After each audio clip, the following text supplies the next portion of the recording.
This is the YouTube channel Pay Yourself First, and we are at the International Black Film Festival 2022. This is Friday, I believe September 28th. It's September 2022. Good morning. How's everybody? Good. And we will enjoy a panel discussion. This is the first event of the second day. We had a great opening film, from what I understand, last night. Created a whole lot of emotion. And our filmmaker, one of the filmmakers that responsible for that film is here with us. So good morning. We just had breakfast, and we're feeling really nice and southerny. Had biscuits and preserves. It was great. But this is our first panel of the festival, and we have been virtual for 2 years. So welcome to Nashville officially, and thank you all for everybody that's here. And we'll let everybody get settled and in a little bit. We have 3 distinguished panelists. This is, just in case you are looking at your language and trying to figure out where am I supposed to be today? This is the sound of music, licensing, and scoring and streaming. Like I tell my students, I'm Andre Meekins. I teach at Winston-Salem State University, and I have been at Tennessee State for a couple of years in the past. And I love Nashville, and as I was going to say, I tell my students, you're sleeping on a very important part of filmmaking. If you don't do music or don't know anybody, get with your friends that do music. You have a roommate that's in the band. You might want to, if you're thinking about being a filmmaker or a storyteller, you want to make sure you have access to somebody who does music, because you're going to need them. And you especially need them in times where you don't even know you're going to need them. You already spent a lot of money, and you're going to spend a little bit of money on music? No, that's not the way to go, right? So we have 3 gentlemen who are going to talk to you about how that works on the front end when you're really budgeting for the music, just like you're budgeting for everything else. So please introduce yourselves, and then we'll get into it. So sure. My name is Paul Wright, music supervisor, composer, and that's pretty much what I do. I work on the record side of things as an executive as well. Signing artists, doing all that kind of stuff, and but great to be here. Okay. My name is Maestro Lyford, producer and composer, and just responsible for creating music. That's about it. Great music. All right. Thanks for having me. My name is Nick Spezia. I'm a scoring engineer and mixer, and my role is primarily to not mess up what these 2 gentlemen did. So capture and deliver to the best of my ability, and hopefully help them execute what they want to hear in their finished product. Yeah. Okay, so let's talk about the obvious, your journey. How did you get to where you are? When you talk to people about what you do, and they're going, okay, what do you do?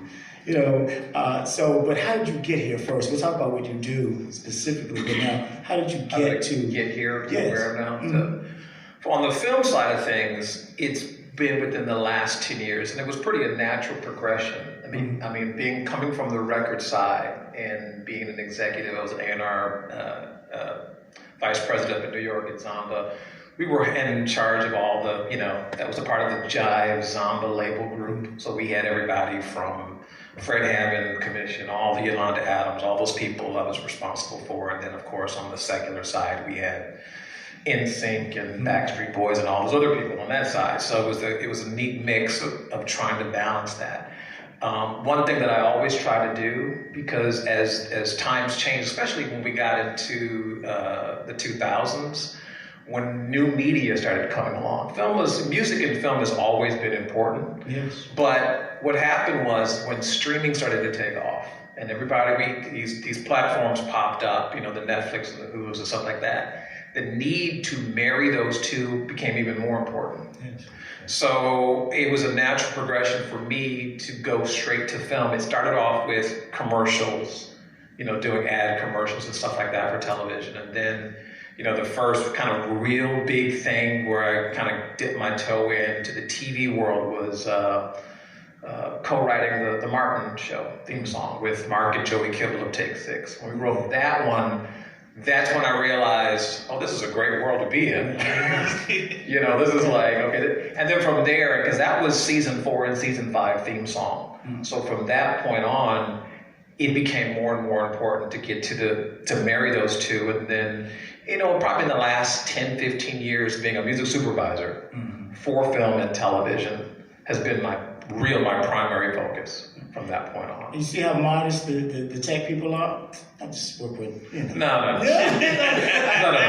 I love it though, because they're rightly fit to be on that side, because they're not gonna go, you see somebody, you can't faint in front of the talent, right? You have to tell the talent's looking to you for that kind of guidance, right? And he's writing a song for a television show that but that's the side that he'll walk around here and people won't even know who he is. Or he's a music guy. But he has everybody's numbers. Come on, guys. This is where, if you really want to be a filmmaker, you're not really concerned so much about the talent, but how do I work with people who are making things happen, who are working with people, or working on that side of the project that is integral to making this whole thing fit, and not just because somebody's a name or a face, right? So just thank you for being here and welcome. We talked when this was a virtual festival a couple of years ago or last year, and I was blown away by all the things that we talked about. I'm glad we had you come back live. So and we'll get into it even more so. Absolutely. So, all right. I mean, that's kind of a big question. Like, how did you get here? That's what everybody wants to know. How do I even get into this, right? For me, it kind of goes, you said something earlier, and it's like relationships. Yeah. I feel like that's, for my journey, that's how I got here, was relationship. It was about, I know we say a lot of times, it's about who you know, but for me, it's really about who knows you. And so with this film, it's because of this guy. Like, he knew me, and so he knew what I could do, and he brought me onto him. So it's just like that's happened. I think of every opportunity that I've had that was of note, it was all because of a relationship. Somebody called, and it's how you treat people. Obviously, you want to be great at what you do, as far as whatever the skill is that you have, if it's playing, if it's composing, engineering and all that. I think that even especially at our level, I feel like everybody's great. Like, anybody's good. It's just like there are 10 people who can take my, do my job. But it's just what is it that, why should they call maestro? And I feel like that goes back to a relationship thing. Yeah. So the easy answer, because I was like, man, that's a hard question. I'm glad he went first. But I think the answer for me would be is relationships. Really learning how to develop, getting along with people. Becoming the cool Hank, and you'll go places that you never saw. So yeah. And that's why we do a festival like this, because it gives you an opportunity to talk to people, to network, to rub elbows with people, to dine. We had breakfast this morning. Somebody's going to want to go to a Waffle House or someplace later on tonight. Do those kinds of networking, those things that help you to get in touch with people that you would not have access to on a regular basis sometimes. All right, any question? Just to expand on that, I'm here because Maestro asked me to be here. So it's all the way down the line. No, but I've been lucky enough to Maestro's trusted me with his music for ever since we've been an undergraduate. So that's something where now this is kind of starting to be a payoff moment for all of us. We get to see that a lot of people are going to be able to see the fruits of our labor. So. But yeah, just to continue, it really is a relationship business, and it's something where I've never done any advertisement, and I'm not good at that sort of thing. So that's something where hopefully I work with people, and they like what I do, and hopefully they'll refer me to their friends. So it's hard to think of it that way, but it really is all relationships. Yeah. But yeah. Because you guys were in undergrad together? Yes. Yeah. Like this is, I'm just gonna say it. This is like a big moment for us because like the film is being shown and it's actually being shown at our old alma mater Belmont. Okay. And so it's just like I just remember we were working on stuff and it's just like. We record stuff like in our bed. Your first home studio in college is gonna be your bedroom. Your ISO room is like your closet. Right. And like I was fortunate to run up and meet this guy and ever since those days like I don't think there's probably maybe one out of all the hundreds of projects I've done that he's not that he hasn't been a part of. I'm just truly grateful. So it's like this is. To me, I just want to say public, man, this is a big moment for us. Man. This is just thinking to like kids, growing up and like, dang, one day. No, but it's true because I remember when when I first met Maestro, we were in Franklin. Mm-hmm. I was in a studio. I was working on the project you were working on. You were doing a Michael McDonald Christmas thing. Uh-huh. And I was down there, he was in my studio, he was working there, and I met him, and he was this quiet person in the corner. And we struck up a conversation, and I was like, what do you do? He goes, well, I do this, da, da, da, da. And he goes, I do string arranging and all that kind of stuff. I said, oh, cool, I remember that. And of course, he probably was thinking, okay, he's not going to remember that. Right. But, I started working on this one particular record, and I said, you know what, something hit me. I said, I got to give this guy a call. I said, there's something about him. Never heard a string arrangement he's ever done. Matter of fact, you didn't even have anything to play for me. No, not at that moment. No. You didn't have, it was like, but I just felt something about Maestro. Still to this very day, I feel the same way when I say that publicly. He's an amazing orchestrator, composer, arranger. But from that moment, I used him on this record. He arranged all the string parts for it. Wow. And I was like, yeah, this is it. And it's been that way ever since because. No, he's taking big chances. And then he brought Nick into that same session. And that's when I was like, okay, whoever Nick is, I need to keep him around because he makes everything sound amazing. But that's a part of that team thing. I can't stress more importantly how important a team is with what I do. I'm one person, I can't do it all. If I don't have other people that are amazing around me, these are two amazing people. That's kind of what makes everything work. Is it having an amazing team? It's about having that sense of teamwork because it's true. Teamwork does make the dream work. And this is our dream team right here for this particular film. 3 Musketeers, as we call ourselves. So yeah. This is relationships. Yeah. So the takeaways for any of the students that are out there, I know there's some college students out there, networking with people that you already know, get to know them, get to know who they are, and what they want to do and how you guys can connect. And then the other thing is just be good people, even if you're not in school, because, they wouldn't bring each other into into somebody else's space. He brought Nick in on an opportunity that he had, and he could have blown the whole thing for both of them, right? But knowing that you have a good team, nice people, and people that because talent, we know there's a lot of talent out here in the world, right? But where talent can be oversaturated and sometimes be the thing that people think that makes them, the star of something. We can find somebody else to replace that talent, but somebody who is going to be a part of a team and then be also skillful is valuable, right?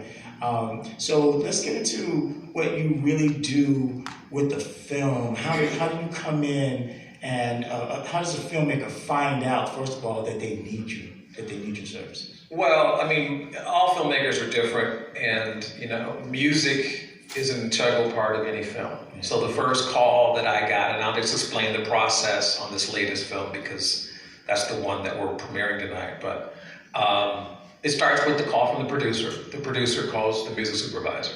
That's me in this case, and she called me and said, it's a funny story. She calls me and says, I have this little film, and I really need some music, and, mind you, she didn't really tell me it was about Mahalia Jackson, so that's a lot of music, not a little bit of music. Right. So I got this music. Yeah, exactly. So I got this little film, and I want you to do this, and I want you to be the music supervisor and the composer. And I was like, yeah, that's not gonna work.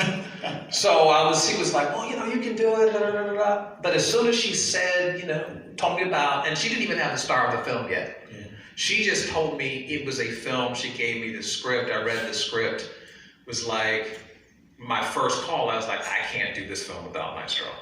So that was, I already knew who I was going to call, because what I was trying to do at Maestro, we kind of read each other's minds when it comes to certain things. It's like, we really want to take this really orchestral approach. He was like, hey, I'm thinking the same thing. So it was how that meshes together. But it starts with, the producer coming to me first, the music supervisor. Music supervisors don't compose and music supervise. They usually do one or the other.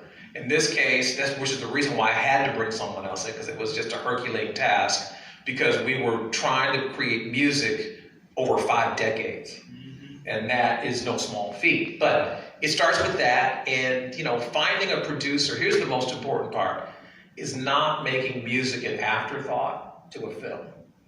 And in most cases, I can't tell you how many films that I've worked on where music is the afterthought. Right. With the last 2 cents they have to rub together, and they want us to create a miracle, and we just can't do it. With this film, we were really fortunate to work with the producer who thought of the music first.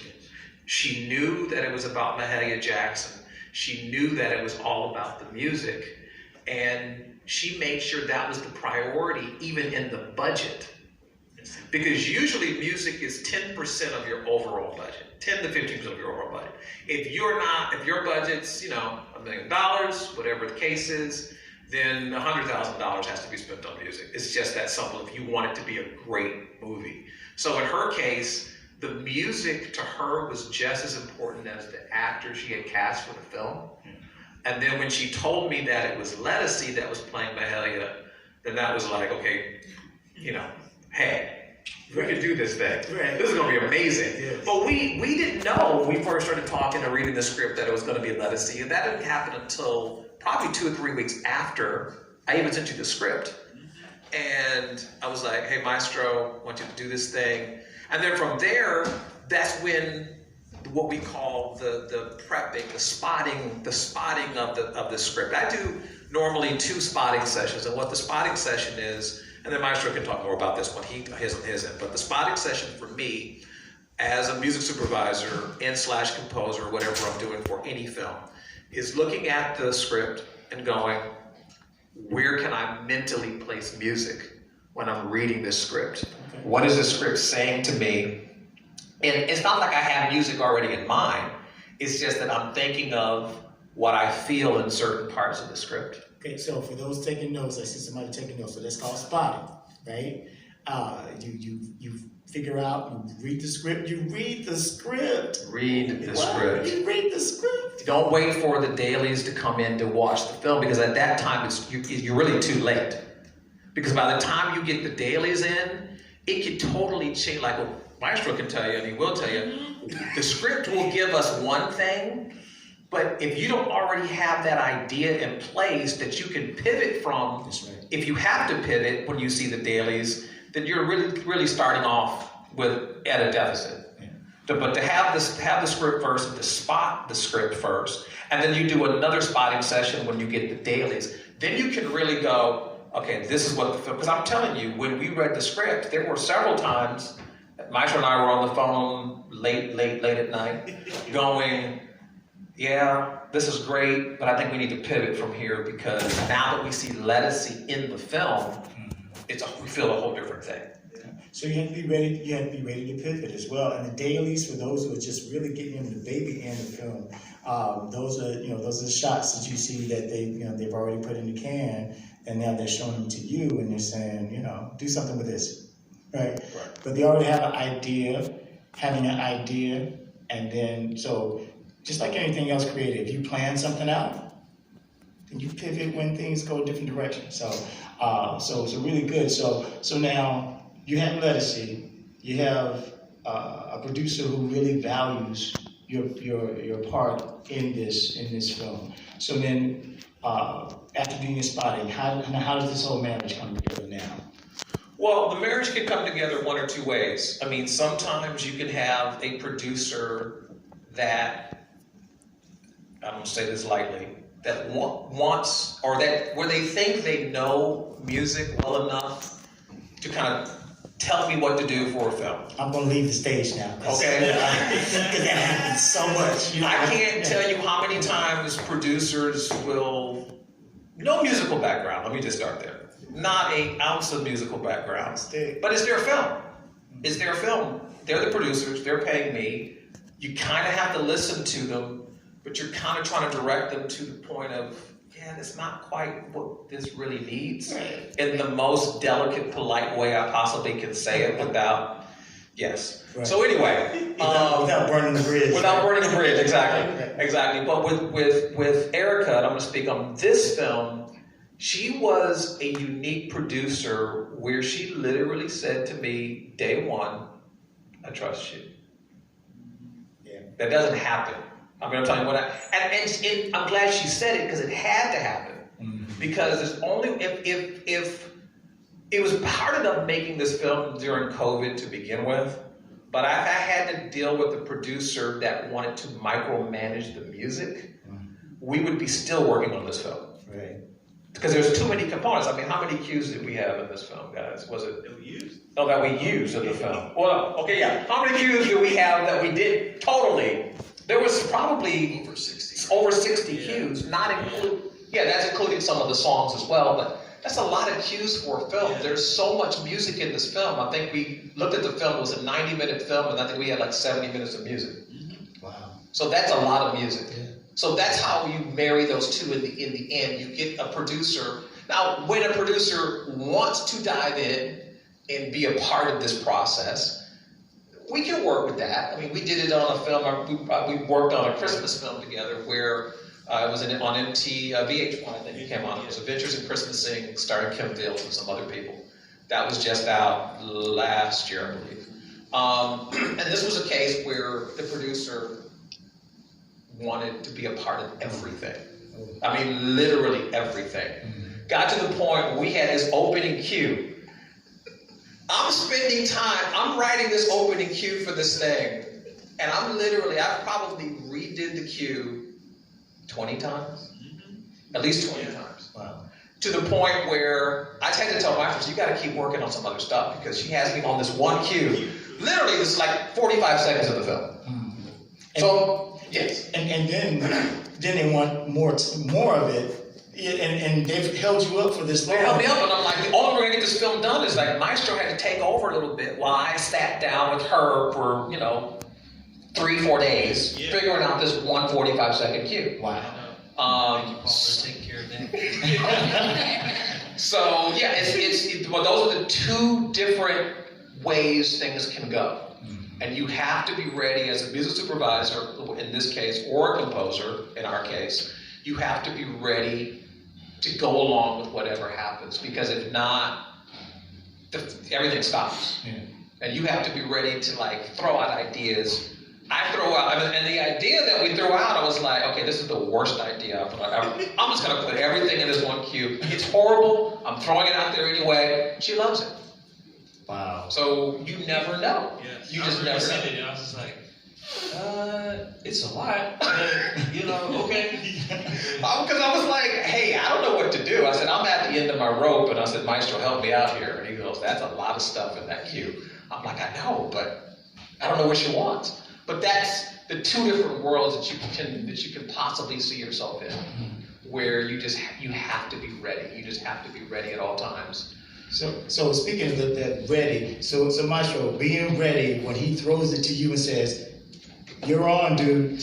What happens? I need you. I need you, right? That phrase actually reminds me of with this movie. It's just like how kind of going back to you getting the call, because I remember when they were doing it. They had their meetings and stuff like that, and then he eventually called me. At the time, they were wanting to do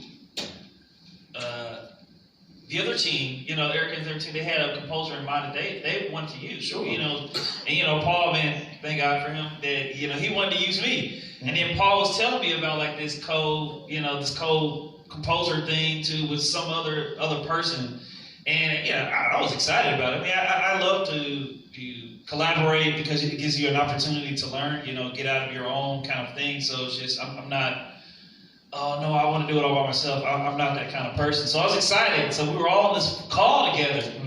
It's Erica, Vince Allen, the producer, Paul, and me. And we just talk. I'm not really saying it because I'm like, I don't really have anything to add anyway. So it was just like listening, just hearing talk. So I was like, I hear Paul's voice. Okay, that's Erica. That's Vince. I hear my voice. I'm like, man, it's only like 4 of us on here, and I know that he told me there was a supposed to happen. I'm like, all right, and we ended the call, like, okay, hey, thanks everybody. I'm like, okay, cool, thank you. And he hang up, so I called Paul. I was like, hey, I thought, this is gonna be the composer thing, whatever. Who's the other person? It's like, it's just on you. You got it. And it was like, that was it. And I was just like, Right. well, here we go. And, this is where skill comes in. You have to just kind of grab on. I would advise composers, producers to listen to as much music as you can. Because you're just going to be grabbing from everywhere. The great thing that I've learned from doing films as opposed to like records. So like records were kind of like mostly like when we're doing a record, we're just kind of in, this is the genre, this is the thing. But as you're going to see when you see the film that we're in this genre, we're maybe in like orchestral world, but then the next moment we're in big band world, the next moment we're doing like gospel choir and all that kind of stuff. And so you're having to pull from a whole bunch of experiences. And if you haven't tapped into that kind of music, you're going to be behind the ball. You're not going to be able to deal with it's on you kind of saying, and just they do that. Now, fortunately for me in this situation, Paul's an amazing composer himself, and so like we were doing it together, and so I'm thankful for that. But yeah, I was just always impressed on people to just learn as much as you can, like listen to as much music. I actually have to thank Nick. We have this kind of, what do you call it, tradition of like after we finish like a session, we'll look at each other, and man, he'll say like, you want to listen to something? And then it's just like something so it's totally random. Like we may be working on like some, I don't know, some country thing.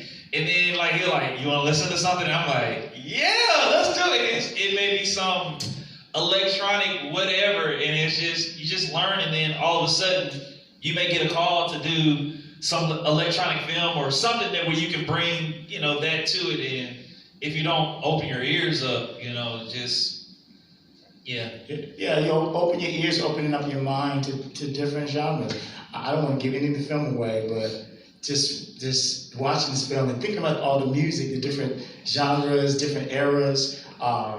Chester Gregory is a friend of mine, so I know he played not Count, was he? I think it was Duke Ellington. Yeah, and watching that scene, just it took you back. Cab Calloway and DukeEllington, and it just was like, it was amazing. Well, that makes us smile because that was probably our favorite part of the movie. Definitely my favorite. Yeah. Because this guy, I'm going to say it again, an amazing arranger. When I say amazing, when you watch the film. So here's the cool part about the film. So the one thing, and this is kind of jumping ahead a little bit. So as a music supervisor, you can take two approaches. This is kind of where we're going with this. I can either go into a film and I can license every piece of music, which is going to the publishers or the labels and paying for the music. Your budget has to be much higher. Or in some cases, I can go into a situation where we just make the decision that it's going to be all original. That doesn't happen as much because all original music probably costs just as much, if not more. Because then depending on the orchestration and what your makeup is. But in this case, first thing that we talked, we were like, no licensed music for this. Yeah. We were like, there is no way we're going to license music because we already knew that we wanted to create every mood and emotion that you saw in this film on our own. So when it got to the big band part, and I'm glad you brought this up, everybody comes to us and goes, so, you know that Cab song, da, da, da. They thought it was a real Cab song. Right. But right. we had to write this song. And see, that's the amazing thing is that when you're creating something that somebody thinks they have to go back and get a license for, because you borrowed a song from somebody, didn't you? Yeah. And you created it yourself. Well, they saw that piece in the film, and we took a very patent call response thing that Cab did, and we wrote our own lyrics, and the lyrics were just crazy lyrics. I'm going back and I'm researching like all the terminologies of the 40s, slang term, clam bake and all this other kind of stuff. And we're just throwing all these lyrics in this song to the point where you really feel like it's a real Cab song that we dug up from somewhere. That's right. When in actuality, it's a brand new song that no one ever heard. And so you guys are being at this workshop, you're getting the inside scoop on that, because nobody else is going to know that unless they go someplace else and hear this from them. But what that goes back to is listening to music. Yeah. Because if all of us hadn't listened to a lot of music, we would know what that would have sounded like. Right. So, Maestro, I knew Maestro was very studied, and his discography of knowledge of musical genres and styles, big band being one of his favorite, was like, oh yeah, this is going to be cool. So, in the film, just so you know, when we're talking about the Mahalia Jackson film, the film started off as a short. Right. It was only a 30-minute film to begin with. Oh, wow. That was all it was supposed to be. Okay. And as we started taping and doing this film and doing the music and watching Lettucey's performance, they came back and said, we're making it a full feature. Right. See? So we had to, and that's when they added the Cab scene, the big band stuff. All that stuff was added after the fact. More music. It also speaks to their genius, to the fact that you can take, something of your own creation and make it sound like it. But the research, that R word, that hard word for the students in here, research is the matter of just being open and going out there and listening to and reading things.